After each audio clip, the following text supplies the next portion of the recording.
नमस्कार। आज का दिन आप सबके लिए शुभ हो, मंगलमय हो। जब से किसान आंदोलन चला है दिल्ली में, तब से मैं देख रहा हूं कि सरकार की कुछ एक्टिविटीज कम हो गई। हर रोज प्रधानमंत्री साहब किसी ना किसी चीज का उद्घाटन कर दिया करते थे, या फिर नए से नया हर रोज बयान दिया करते थे। अब उनके बयान देने की रफ्तार कम हो गई।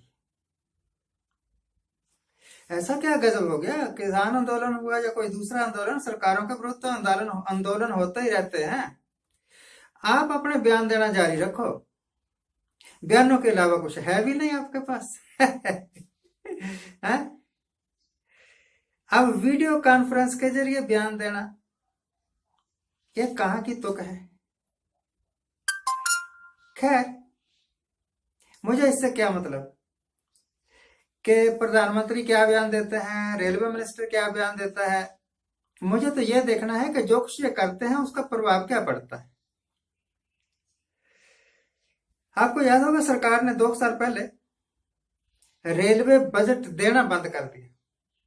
पिछले 70 साल से यही प्रक्रिया थी कि पहले रेल बजट पेश किया जाता था संसद में, और उसके बाद आम बजट पेश किया जाता था संसद में, और दोनों बजट पर बड़ी लंबी चौड़ी बहस हुआ करती थी, फिर पास होते थे। ये सरकार आई, रेल बजट बंद कर दिया। बड़ा अच्छा किया। फजूल की चीजें रखनी भी नहीं चाहिए ना। सरकार वैसे भी कहती है कि जो भी फजूल के कानून हैं हम उनको हटा दे। काफी हटाए और हटाएंगे। कानून हटाते हटाते कहीं हमें ही ना हटा देना, बाकी तो ठीक है। तो भैया, जब से रेल बजट पेश करना बंद किया ना, तब से रेलवे की हालत खस्ता हो गई।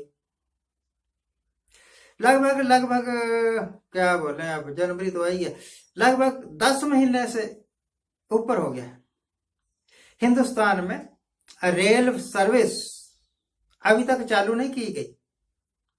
कुछ खास ट्रेन ही चलती, जो पैसेंजर गाड़ियां थी, जो लोकल गाड़ियां थी, वो सारी बंद। क्यों बंद है?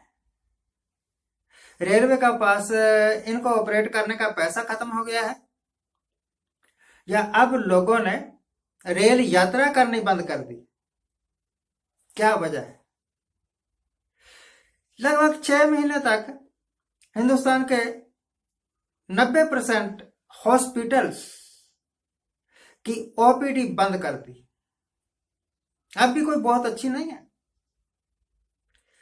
तो ये 6 महीने तक या 9 महीने तक जो ओपीडी बंद की, उस वक्त ये जो डेली हजारों की तादाद में, पूरे हिंदुस्तान में तो लाखों की तादाद में जो मरीज हॉस्पिटल्स में जाया करते थे, क्या समझा जाए कि इस दौरान वो सारे ठीक हो गए, या उनको बीमार होना भूल गया? यही हो सकता है ना कारण। ओपीडी बंद है, जरूरत नहीं तो बंद है। हमने इतने कोविड के हॉस्पिटल खोल दिए हैं, हमने इतने आईसीयू बना दिए हैं, पता नहीं क्या क्या बना दिया। भगवान आपके ऊपर कृपा बनाए रखे, और बहुत कुछ बना लो, पर जो कुछ भी बनाया उसका यूज क्या हुआ? अब पिछले 1 हफ्ते से सरकार एक ऐसी वैक्सीन की प्रोपागेंडा कर रही है, मशहूरी कर रही है, जो कि अभी ट्रायल के अंडर ट्रायल है। अंडर ट्रायल है का मतलब है कि अभी तक पक्का यकीन नहीं कि यह पूरी तरह सेफ है ड्रग, वैक्सीन, या कि पूरी तरह सेफ नहीं है। एक ऐसी ड्रग, एक ऐसी वैक्सीन जो अभी अंडर ट्रायल है, जिसके बारे में अभी प्रमाणित कुछ नहीं किया जा सकता कि यह बिल्कुल सेफ है या इसमें कुछ कमी पेशी है, उसकी इतनी मशहूरी करने की क्या जरूरत है? मेरे देखने में पिछले 60-70 साल में मैंने देखा है ऐसा कभी ड्रामा नहीं हुआ जैसा अब हो रहा है। ड्राई रन कर रहे हैं, ड्राई रन ट्रायल कर रहे हैं। अरे अगर आपके पास वैक्सीन है तो जिनको लगानी है लगा दो, जिनको नहीं लगानी है उनको रहने दो। वैसे भी कौन सा हर एक मरीज हॉस्पिटल में जाने के बाद ठीक ही हो जाता है, बहुत सारे तो मर भी जाते हैं ना। मलकल मौत या आपसी सब दरवाजे बंद।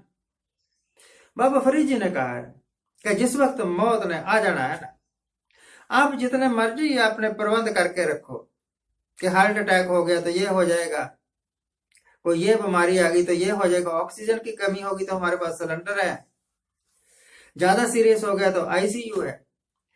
मैंने देखा है यहाँ भी सुइयां लगी रहती हैं, यहाँ से ग्लूकोज चढ़ रहा है, यहाँ से ब्लड चढ़ रहा है, यहाँ से ऑक्सीजन चढ़ रही है। सब कुछ होते हुए भी दो दो डॉक्टर सराहने खड़े हैं, नर्सेज खड़ी हैं।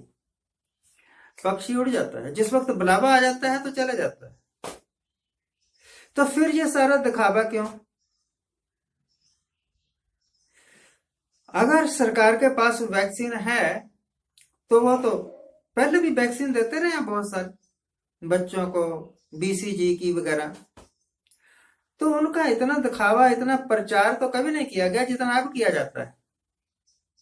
मैं एक सवाल पूछता हूं, क्या सरकार के पास प्रचार के अलावा, दिखावे के अलावा कुछ है भी? कुछ यही बता दें कि लॉकडाउन में जो इतनी फैक्ट्रियां बंद हुई थी उनको दोबारा चालू कर दिया गया। आपको पता नहीं याद है कि नहीं याद है, so called finance minister of India, उन्होंने एक 20,000 करोड़, 20,000 करोड़ बहुत बड़ी रकम थी, बहुत बड़ी एक राहत पैकेज दिया था। वो कहां गया राहत पैकेज? उसका किस सेक्टर पर क्या प्रभाव पड़ा, किसी को कुछ पता है? जब हम सर्च करने की कोशिश करते हैं तो कोई जवाब ही नहीं आता। तो ऐसे राहत पैकेज, ऐसे लफाफेबाजी के बयान एक डिफेंस मिनिस्टर को नहीं देना चाहिए और एक फाइनेंस मिनिस्टर को नहीं देना चाहिए। फाइनेंस मिनिस्टर और डिफेंस मिनिस्टर दोनों ही बहुत ही जिम्मेवारी के आदमी हैं। जहां तक प्राइम मिनिस्टर का सवाल है, prime minister most honoured figure होती है, उससे यह उम्मीद नहीं की जाती, आज तक तो नहीं की जाती थी कि वो कुछ ऐसा लचर बयान देंगे। आज दिया और कल को पब्लिक में यह डिस्कस हो रहा है कि प्रधानमंत्री ने यह गलत कह दिया, प्रधानमंत्री ने यहां झूठ बोल दिया। अगर देश का प्रधानमंत्री ही झूठ बोलने लग गया, अगर डिफेंस मिनिस्टर ही लच्चर अनाउंसमेंट्स करने लगे, अगर फाइनेंस मिनिस्टर के दिए हुए राहत पैकेज का कोई पता ही नहीं कहां गए, तो फिर तो यही समझा जा सकता है कि अंधेर नगरी है और चौपट राजा है। शायद ये आए ही इस काम थे। आपको याद है प्रधानमंत्री ने एक डायलॉग बोला था एक बार, मेरी बदकिस्मती है कि मुझे ये डायलॉग भूलते नहीं। ज्यादा से ज्यादा क्या कर लोगे, ज्यादा से ज्यादा क्या कर लोगे, पब्लिक में बोल रहे थे। हमारा क्या है, हम तो फकीर हैं, अपना झोला उठाएंगे और चल देंगे। और तुम तो झोला उठाकर चला जाएगा, जो ये आग लगा के चला गया है पूरे देश में, जो फैक्ट्रियां बंद करवा के चला गया है, जो अनएम्प्लॉयमेंट बढ़ा के चला गया है, उसका जिम्मेवार कौन है? रिस्पॉन्सिबिलिटी तो होनी चाहिए ना। अगर मेरे से कोई गलती होती है तो कानून की निगाह में, एथिक्स की निगाह में वो मुझसे ही पूरी करवाई जाएगी। कानून और व्यवस्था की हालत यह है, बदायूं में यूपी, वो गंजे पटेल की स्टेट, एक 50 साल की औरत मंदिर में मत्था टेकने गई और वहां के पुजारी ने बलात्कार कर दिया और फिर उसके गुप्त अंगों में सरिये घुसाए। फिर उसको मार दिया। ऐसा देश, यहां पर मंदिर में मत्था टेकने जाने वाली औरत भी सुरक्षित नहीं है। निश्चय उस देश को चलाने वाले, चाहे वो प्रधानमंत्री हो, चाहे वो मुख्यमंत्री हो, नरक में जाने के काबिल हैं।